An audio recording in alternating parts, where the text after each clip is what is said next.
Hi, my name's Keith. I'm an alcoholic. Hi, Keith. I've been through this process with the help of 3 Big Book Step Study sponsors and loving God, finishing up my final amends and working steps 10, 11, 12 to the best of my willingness and ability on a daily basis. Dave, thank you very much for asking me to speak. This is like a home and home series. I bring everybody from this meeting out to my meeting in Lancaster at Neshoba. I've got everybody, all my speakers in this room tonight but one, and I'm coming back. I thought maybe you guys did a 5-minute meditation where I could think about this. Now about sex, huh? I'm going to go back to the beginning because my sex problems started when my alcohol problems started, pretty much when I was born, when I was a child. I always felt less than, always felt, looked in the mirror, didn't like what I saw. And I grew up and my dad was an alcoholic, crippled himself in a drunk driving accident on Strower Drive when I was 5. And he had a lot of anger about it. Still didn't want to go to AA, but continued to drink, had another accident a few years later, but that's his story, not mine. My aunt, his youngest sister, was in AA for 45 years with her husband in this area before they died and moved down to Florida. I'm not sure which happened first, but I had powers of example, and I played hockey, played a lot of sports. I was a good student. I was 8th in my class in high school, National Honor Society. Really, really tried to please my parents, do the right thing. And that was all before I picked up a drink. And I consider myself a late bloomer because all of my friends had been drinking long before I had, but I believe that hockey players were clean living athletes like Derek Sanderson and all the big bad boys. Didn't put any of that stuff into their bodies. So, and then the magic happened. It was actually, I played for Hudson High School. We had a game against St. John's. It was a big, big game.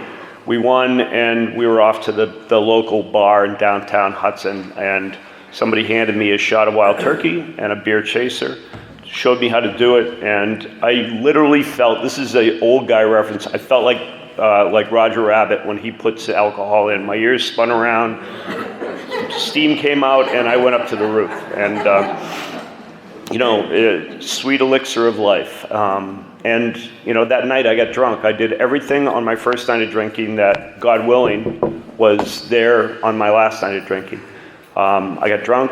I went into a blackout. I'm sure I just said and did a lot of really, really obnoxious things. I passed out at the foot of the bar. People were just dropping stuff on me, kicking me, walking on me. I came to, went in the bathroom, threw up, and then reloaded, started all over again. Got behind the wheel of my dad's car and tried to drive home, taking out mailboxes. And the unfortunate thing about that night was that the Hudson police knew me from playing hockey, knew of me, I don't know what it was, but they gave me a ride home, get out of jail free card, no problem. The only problem was that I got home and I obviously was a mess. And the next day my mom was crying. My dad was calling me Harry Hangover, and I had that guilt, shame, and remorse. So at least for a year or so, I didn't really do that again. And I knew what the problem was. I knew that if I drank too much, but I just felt like, okay, that's one time. And as my drinking went on, as I started drinking regularly, it was always around hockey, right? I played hockey in college, played junior hockey, played professionally over in Germany for a while. And at each stage of my professional hockey career, my drinking got a little more professional.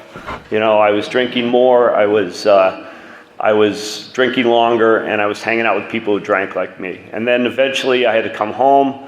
I had a degree in English from UMass Boston. That and $1.50 would probably get me a cup of coffee at the time. And fortunately, there was this company called Digital Equipment Corporation in the area, and I got a temp job and started my professional career. And I was also DJing, and I was DJing at Shaboom's, I was DJing at Doo-Wops in Marlboro, and driving 290 between those places and where I lived at home with my parents. And that eventually led to my first DUI, and that's what really got me here is DUIs. For those keeping score, I had 5 arrests and 3 convictions. So I actually got out of 2 of them, which is pretty hard. One was with a judge, believe it or not. But, I continued to go on. I eventually started making something of that career at Digital, moved on to other roles, was a tech writer, became a tech trainer. And then, I got to the point where I'd had a number of DUIs, and, I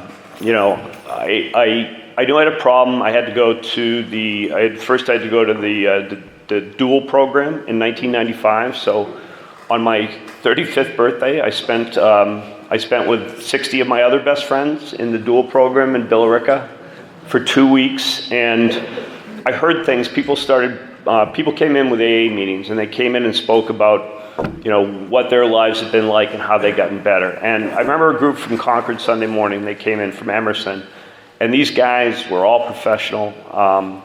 They were laughing. They were making fun of each other. It was like being in a locker room in hockey, but without the beer. And they just looked so happy. And I think that was probably the first point of identification for me when, it started breaking down the wall of denial. And, it didn't stop me. I got out, and at this point I was married. I got married earlier that year. And, I continued to drink. I continued to try and do it my way. But eventually I got that, I was at a work party a couple years later. I was supposed to be going home and helping pack boxes to move to Leominster. And I had made the commitment to my wife, and they announced that they were going to have an open bar after the work party, which was at the Boxborough Holiday Host at the time. And open bar, 2 favorite words of an alcoholic, definitely mine anyway. So I did all the things I did that first night. Before I did, I gave my keys to the bartender at the Jerry's Lounge there and said, "Don't give these back to me." And for 2 hours drank for nothing. And then when they ended that, we went out to the pool table, and I became the big shot buying drinks for everybody. And again, I don't have any recollection of this. It was all in a blackout. I didn't know what a blackout was till I got here. I was walking around, and the lights were gone. It was like a shade was pulled down, or I had a hood over my head. One of the scariest things I remember is on a professional trip in Silicon Valley on the 101 in Sunnyvale. All of a sudden, it was like somebody pulled the hood up, and I went, "Oh, what am I doing here?" And I was driving about 80 down the 101 with no recollection of how I got there, only knowing I'd come from a Gordon Biersch brew pub. But I had blackouts a lot, and it was explained to me here that's kind of a form of brain damage. My uncle told me that. But I went into a blackout, bought drinks, got combative, and went over and threatened the life of that bartender if he didn't give me the keys back. So, being the smart guy that he was, he gave them to me and then called the Boxborough police right away. Good for him, and I owe him a debt of gratitude. I've never seen him since, and I owe that police officer. He wasn't particularly nice to me. He hurt my feelings a lot.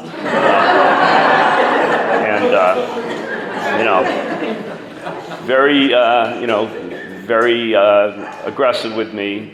Tried to convince my wife to dump me when I was not bail me out, dump me, and But again, I owe that guy a debt of gratitude. And I got here shortly after, and I knew where to go. I had a white light moment, a spiritual experience in my holding cell in Boxborough. I wouldn't recommend that as your location for a spiritual experience if you're going to have one, but I'm blessed to have one. And through the teaching and the fellowship of Big Book Step Study, the program of recovery, I think I've had a spiritual experience of the educational variety, which I needed much more than the initial one.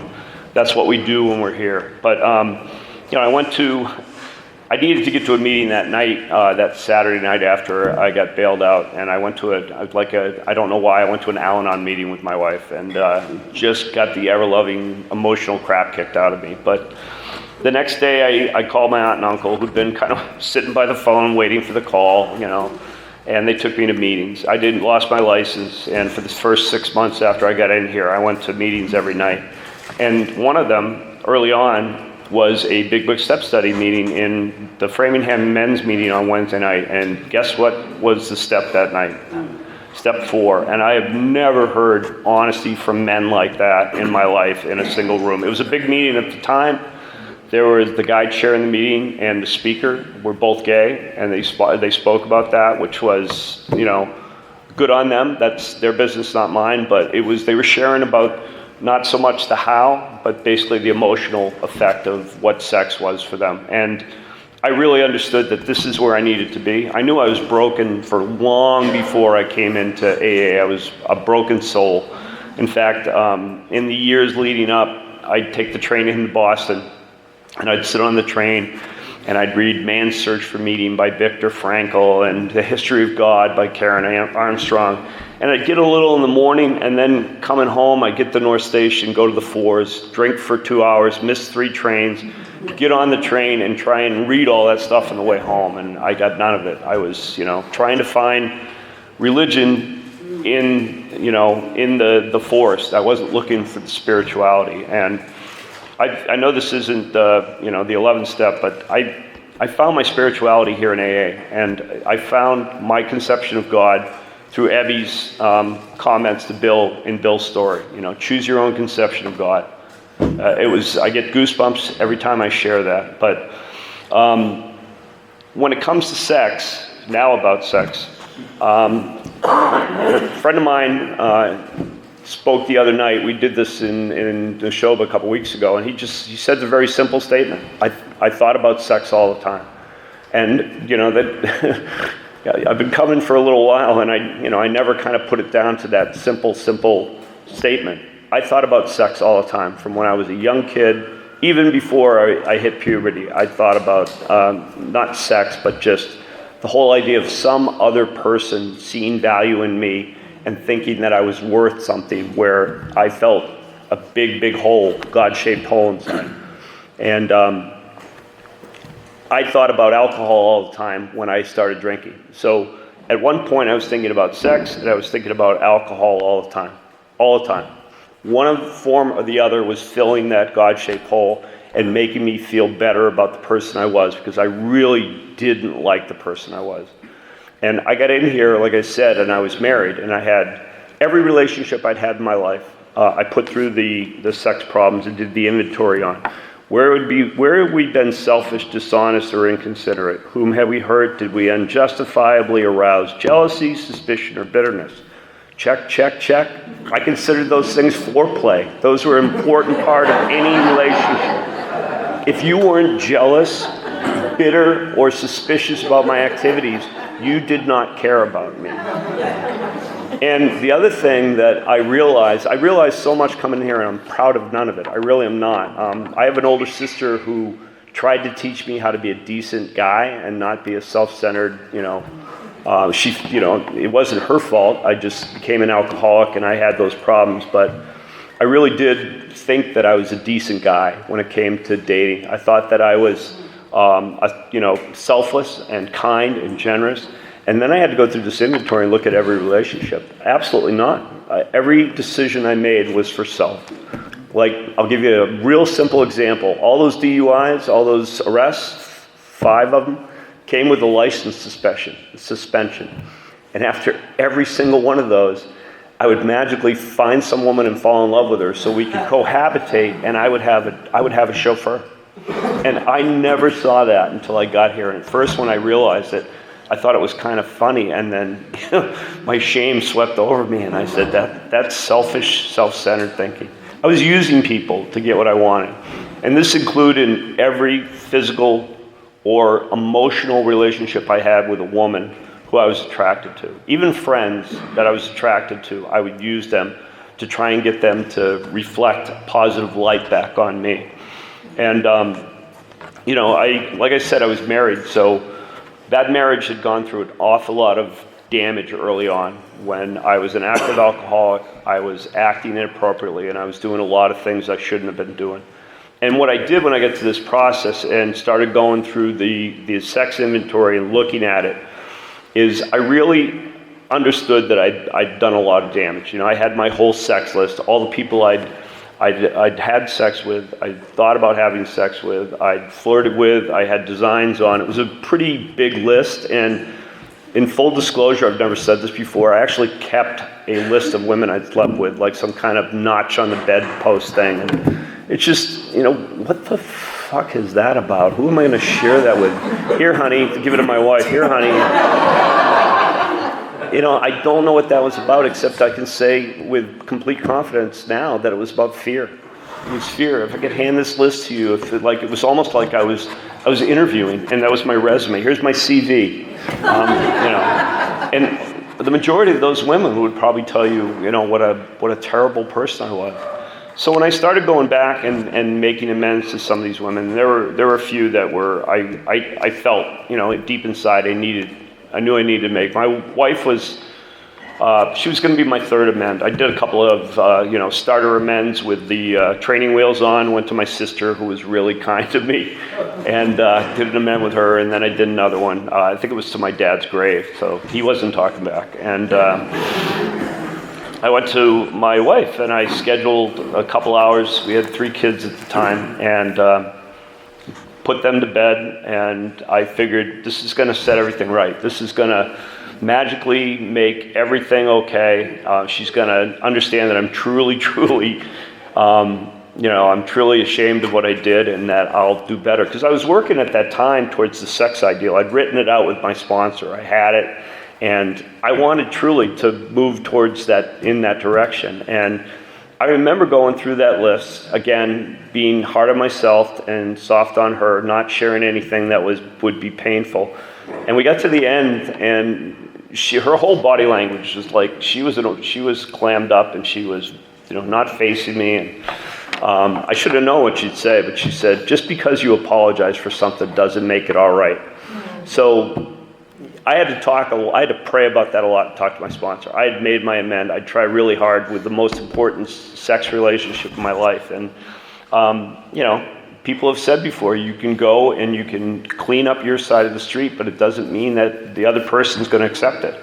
And that was the case with the big one that I'd really, really hoped would make big changes in my life. And other ones were better. Other ones I was able to go to where I was truly deeply ashamed, and I was able to make amends, and those people said, "Yeah, you weren't that bad." And I went, "Oh, yes, I was." And I didn't want to argue with them, so I just said thank you, and I moved on. But every time I made one of those amends, especially the sexual variety, I felt like I was taking a rock out of the basket on my neck and putting it down. And I had other ones that didn't go so well. I have one remaining one, which is to my first serious girlfriend who passed away of breast cancer, and she's in a cemetery in New Jersey, so that's my last amend, and I got to go make that because that's a big one. That was my first selfish, self-centered relationship, and I want to be free of that. I want to move into the future in any future relationship I have and work with the sex ideal. I want to be the kind of person who can feel good about what they do and can make a 10th and 11th step at night and not feel like, oh, I did it again. I used somebody for my own sexual needs. I use somebody to make myself feel better. And, I think there was one other thing I wanted to talk about. And basically it says here, to sum up about sex, we earnestly pray for the right ideal, for guidance in each questionable situation, for sanity and the strength to do the right thing. I am still human. I still have attractions to other women, to women that I see that I'm attracted to, but I don't have to act on it. I was actually talking to somebody about that the other day. I can be kind, I can be generous, but I don't have that thinking inside that says, how can I make this person desire me? Sometimes just seeing that little spark and that little twinkle, that goes back and forth. I did it at work. I did it everywhere in stores when I was talking to a female clerk. I don't have to play that game anymore. And it's something I still have to ask for help on. I still have to use this earnestly praying for the right ideal, and remember that that no other person and their attraction to me or the physical aspect of it is going to fill up this God-shaped hole. Only I can do that with prayer and meditation, and by living this program to the best of my ability, by coming to these meetings and listening to you people talk about how this has affected you, because I learned so much from all of you. That's That's the educational variety of spiritual experience. So much more important for me. I've learned, I've talked to sponsors, I've talked to 10-step buddies, and I almost always get the right advice, especially when I just sit in prayer and meditation and ask God to tell me what to do. So that's my story, and I'm sticking to it. Thank you very much.